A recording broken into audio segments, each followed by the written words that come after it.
Middle east के conflict के बीच में एक देश पर सुसाइड ड्रोन अटैक होता है और 2 लोगों की जान चली जाती है। In Muscat today there was an attack and in this incident 2 Indian nationals have died.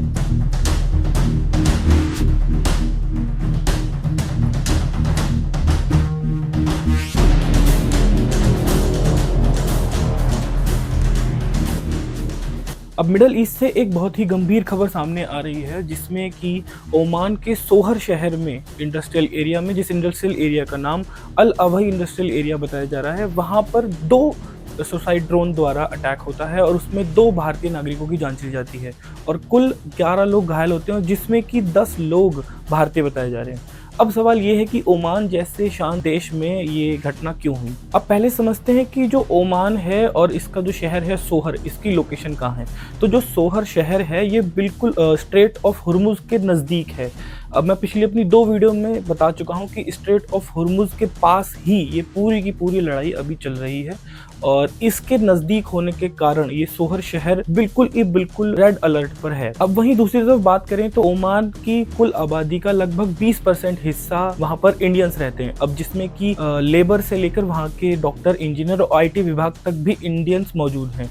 तो ऐसे में जो इंडस्ट्रियल एरिया बताया जा रहा है अल अवही इंडस्ट्रियल एरिया, यहाँ पर 2 ड्रोन आकर क्रैश हो जाते हैं। जब ये दोनों ड्रोन इस एरिया में आके क्रैश होते हैं तो बहुत ही बड़ा विस्फोट होता है और उस विस्फोट के कारण 2 भारतीय नागरिकों की मौत हो जाती है। ये हमला 13 मार्च 2026 को हुआ। इसके बाद भारतीय विदेश मंत्रालय के अनुसार जो घायल लोग थे सभी, उनमें से 5 लोगों को छुट्टी दे दी गई है और बाकी जो बचे हुए 5 लोग हैं उनका इलाज अभी अस्पताल में चल रहा है। अब सवाल आता है कि आखिर ये ड्रोन था किसका। तो अभी इसकी कोई भी आधिकारिक टिप्पणी या पुष्टि नहीं की गई है कि ये ड्रोन किसका था। हालांकि अंदाजा लगाया जा रहा है कि ड्रोन हो सकता है ईरान के ही हो। ऐसा मैं नहीं कह रहा हूँ, ऐसा सिर्फ और सिर्फ अंदाजा लगाया जा रहा है। अब इस अटैक में यूज होने वाले ड्रोन का जो अंदाजा लगाया जा रहा है वो बताया जा रहा है कि ये वाला जो ड्रोन है जिसका नाम है शाहिद 131 या 136, इसको सरल भाषा में सुसाइड ड्रोन भी बोला जाता है, जिसका काम ही है अपने टारगेट पे जाके क्रैश हो जाना। तो अभी आइडिया लगाया जा रहा है कि हो सकता है इस अटैक में या इस क्रैश में यही ड्रोन इस्तेमाल किए गए हैं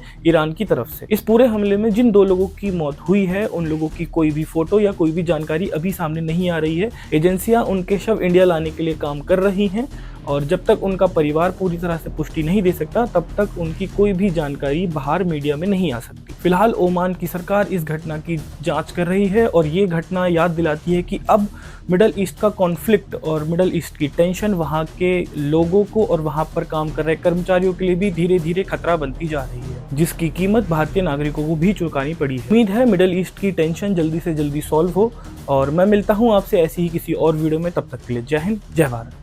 In Muscat today there was an attack and in this incident 2 Indian nationals have died.